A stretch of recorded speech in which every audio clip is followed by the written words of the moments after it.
காலத்தின் கடலில் கூடியிருக்கிற கூட்டத்தை பார்க்கிற போது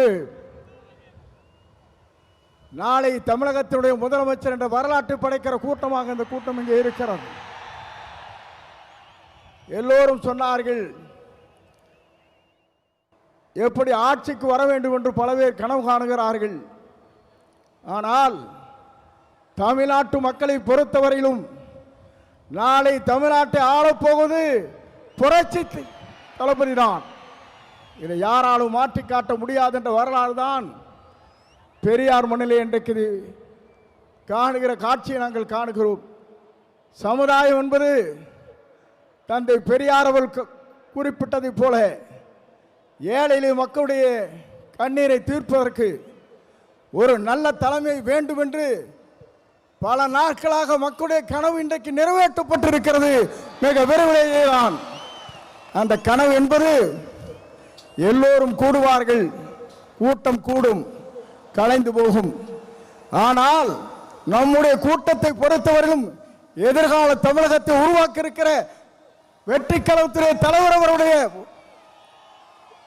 வரலாற்றை படைப்பதற்கு இங்கே பெருந்திரளாக இங்கே வருகின்றிருக்கிறீர்கள்.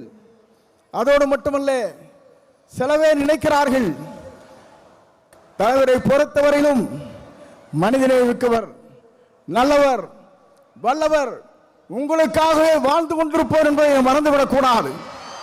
ஏனென்று சொன்னால் ஒரு ஆண்டுக்கு 500 கோடி ரூபாய் வருவாய் அது தேவையில்லை என்று விட்டு மக்களுக்கு பணியாற்றுவதற்கு ஒரு தலைவர் வந்திருக்கிறார் என்று சொன்னால் உலக வரலாற்றில் புரட்சி தலைவரை பார்த்தேன், இன்றைக்கு புரட்சி தளபதி இன்றைக்கு காணுகிறேன்.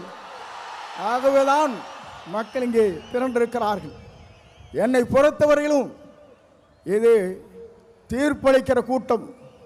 தீர்ப்பளிக்கிற கூட்டம் மட்டுமல்ல, நீங்கள் திரண்டு வந்தால் நாடே தாங்காது என்கிற முறையிலே தான் இங்கே அற்புதத்தை தின்று கொண்டிருக்கிறீர்கள். உங்களை பொறுத்தவரையிலும் எதிர்காலம் பிரகாசம் உள்ள எதிர்காலமாக மாறப்போகிறது. எல்லோரும் சொன்னார்கள், எவ்வளவு வெற்றி வரப் போகிறான் சொன்னார்கள். 234 அவர் ஆரை விரல் காட்டுகிறாரோ அவர் தான் தமிழ்நாட்டில் சட்டமன்ற உறுப்பினர் என்ற வரலாற்றை படைக்கின்ற அளவிற்கு நீங்கள் வாருங்கள், வெற்றி தேடித்தார் என்று அழைத்து விடைபெறுகிறேன். நன்றி, வணக்கம்.